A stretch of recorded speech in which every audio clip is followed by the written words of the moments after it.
r/Nosleep. Posted by u/Matt Gamara. Alt 3. In the 1970s, the observatory in my town was abruptly closed by the FBI. When I was a kid, me and my family lived in a very isolated small town called Jeremy's Coffin, in the innards of Pennsylvania. You won't find it in Google Maps or in any map at all. The city's name has changed some 15 years ago, and sincerely, I'd rather die than going back there. Sadly, I think I'll have to. I write this not as a testament, but more as a confession of my past sins, which all came back to doom me and my family. I just hope we survive the deadly and feasible implications of my negligence. My name is Abraham Zayan, and I was born in the aforementioned town of Jeremy's Coffin in the year of 1953. My father, Isaac Zayan, was an astronomy teacher, and he worked in the local observatory, which was the sole reason for the existence of our small city. My mother, Sasha Zayan, was a housewife, but she was graduated on finances.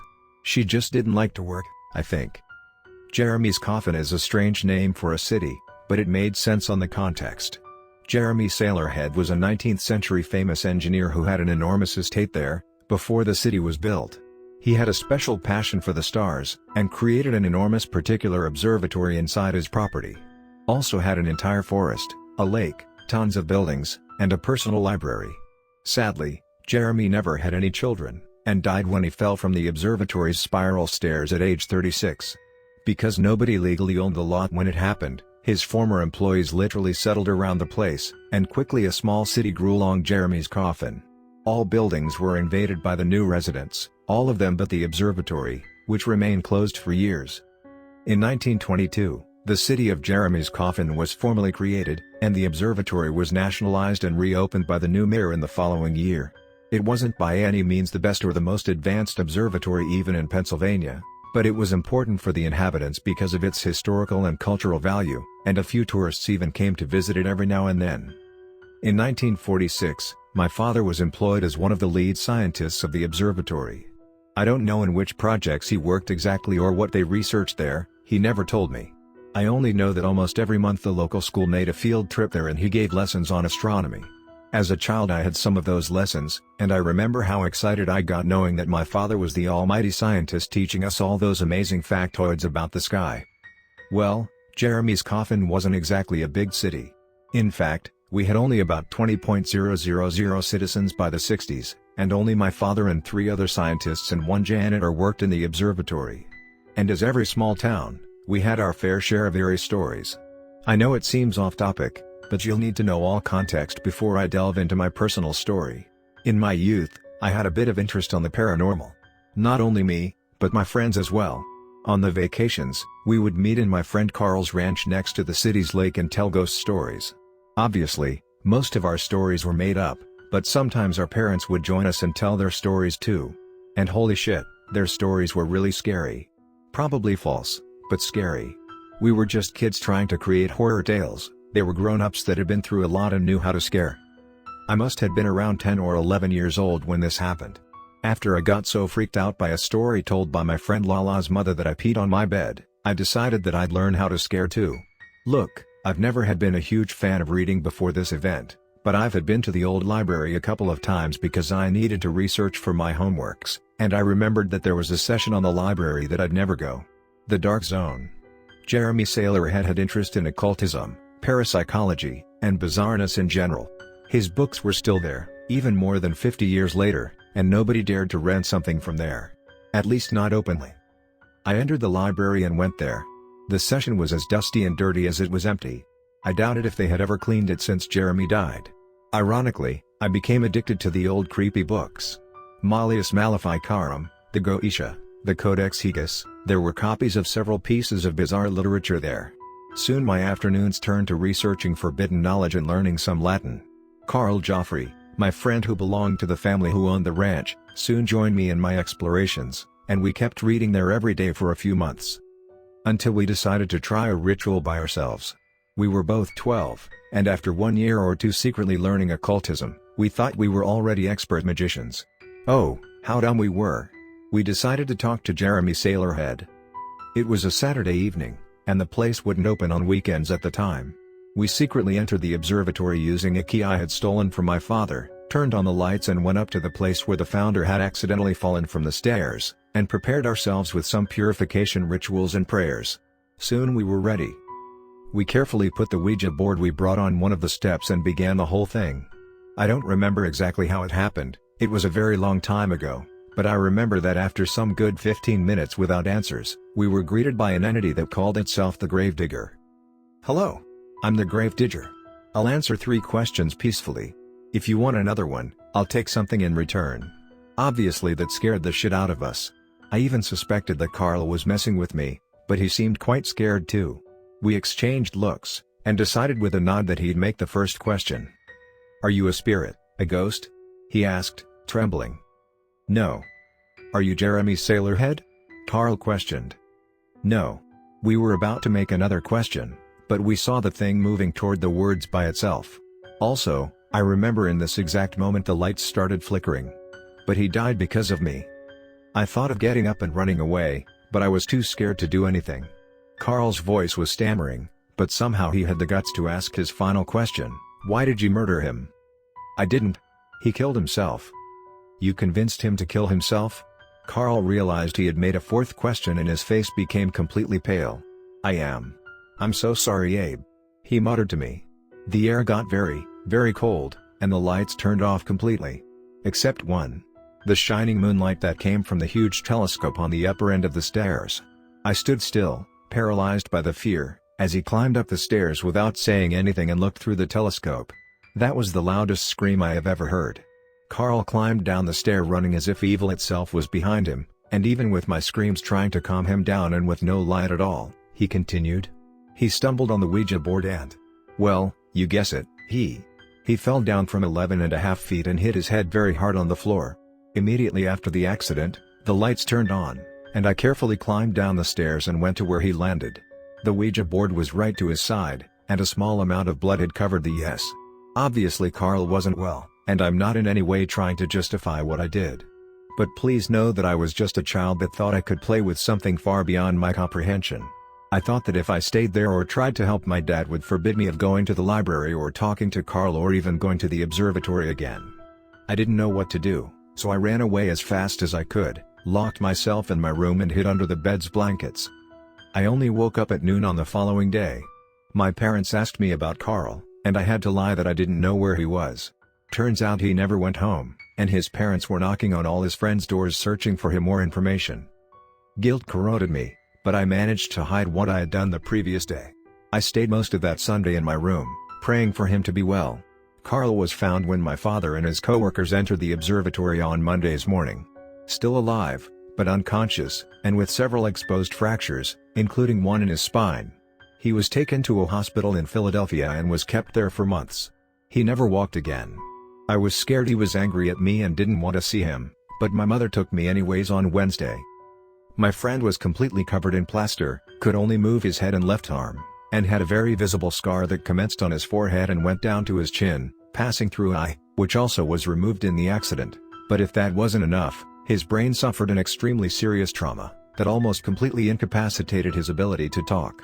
He couldn't formulate full sentences anymore. "I'm so sorry, Carl," I muttered to him when my parents went to grab a coffee with theirs a few minutes after I entered the room.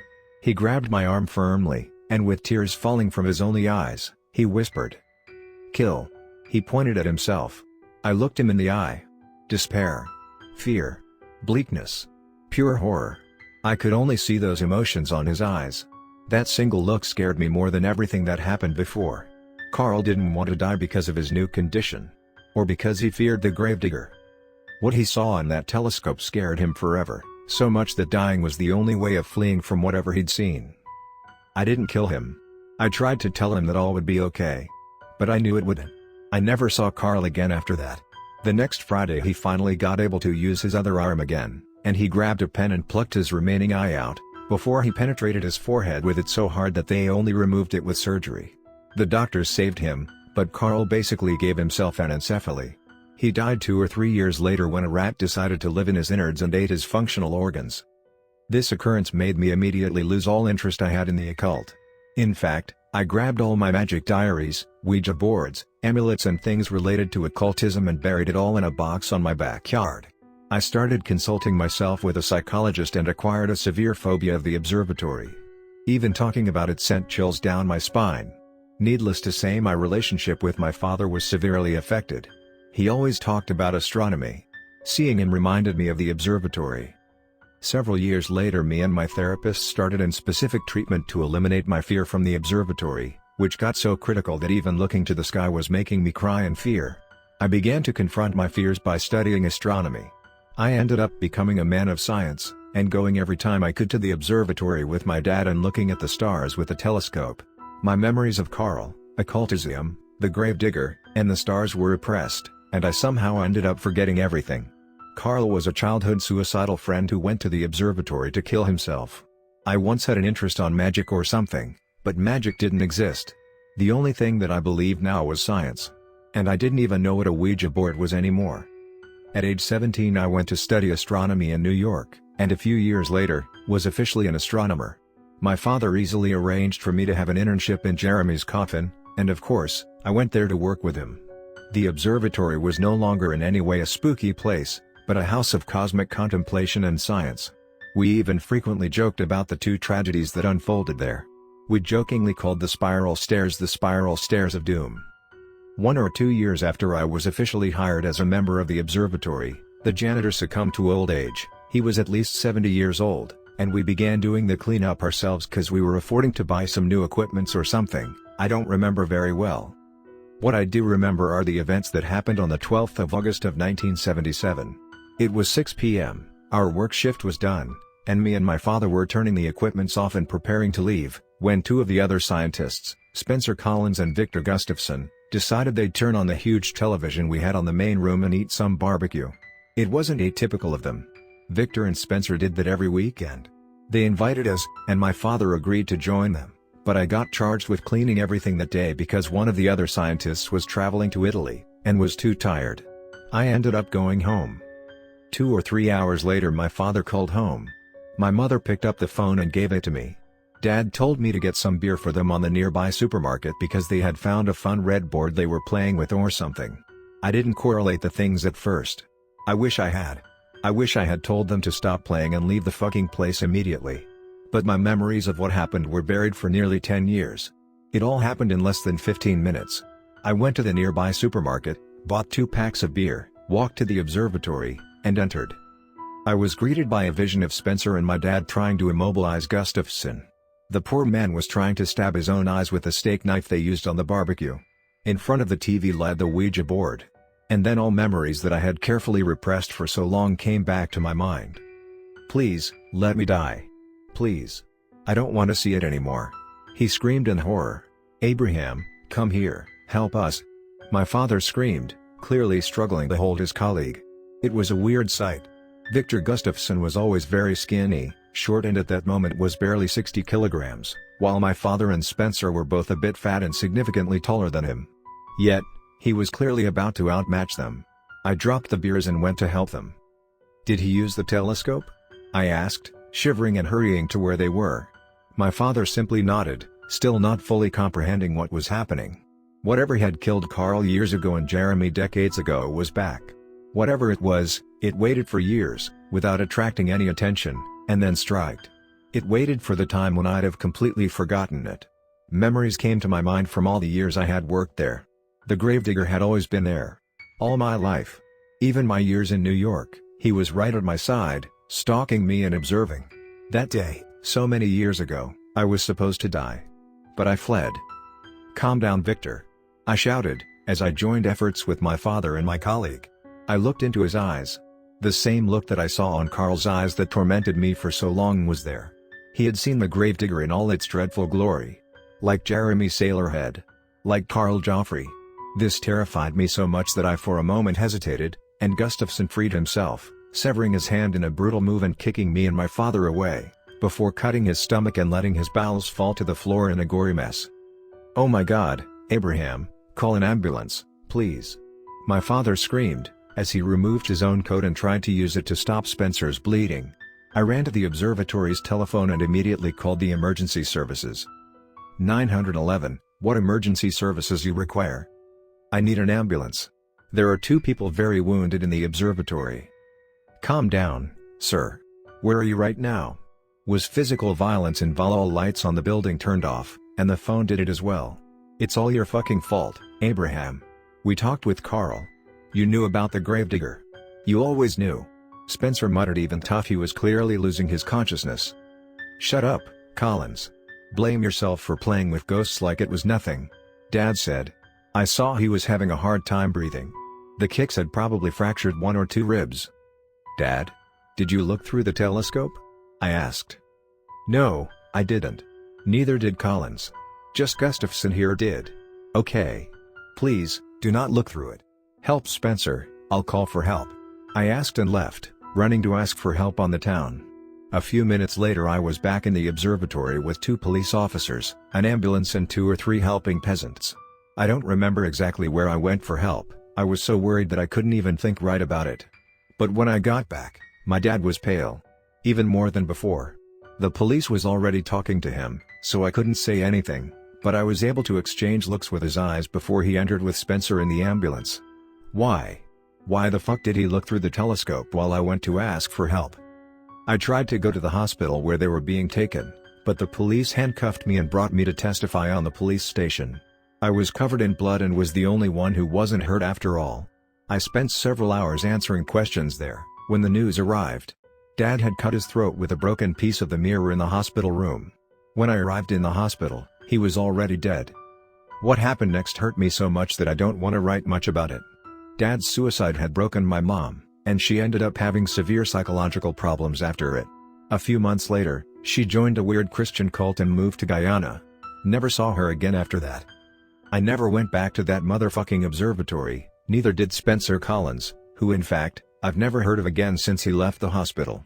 The scientist who was traveling, Frederick Puller, kind of became the only astronomer working there when he came back.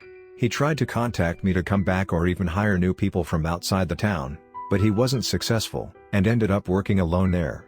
Nobody wanted to work in that dreadful place. And soon nobody was working there. Freddie, how we called him back there, was found hanging 2 or 3 months later. I had already moved away to New York, but my mom was still living in Jeremy's coffin. She told me that the state had formally closed the observatory after the last death, but the FBI investigated the whole matter and there were always 1 or 2 agents standing on the building's door. Men in black literally roamed the streets for months. And things only got weirder.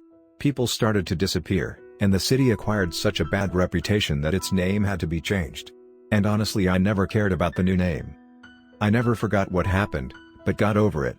I started teaching science to high schoolers, and ended up marrying one of my former university colleagues who had become a professor, Sarah Warshall. We had 1 kid, Maxwell Warshall Zayn. He's the reason I'm registering all of this. Once again, when I had almost forgotten about him, the Gravedigger struck where I was most vulnerable. Throughout Maxwell's early childhood, I was still not fully over what happened. In fact, I've never been. I had a drinking habit that I finally got over a few years ago. I never got violent with him or my wife, but I could be quite sincere sometimes, and even if I can't fully remember it, sometimes I'd let the secrets of Jeremy's coffin slip through my lips. Maxwell soon knew about the Gravedigger, and all deaths that surrounded my former life. Sarah, as you can imagine, wasn't amused by my chit-chatting about those events with a child. With her help I battled and defeated my alcohol addiction, but the damage was already done. Maxwell grew up knowing that something weird happened back there, but not knowing what exactly or what was the Gravedigger. And I can't blame him. I still don't know what the Gravedigger is or what he wants. As my wife ordered, I never talked with him openly about those occurrences. I did wrong. By not talking about how despairing my hometown events were to me, I allowed him to go and try to discover them by himself. Maxwell, together with a few friends from his university, decided to get a camera and go there urban exploring. I tried to stop them from doing it, but they were already too curious and calling me paranoid.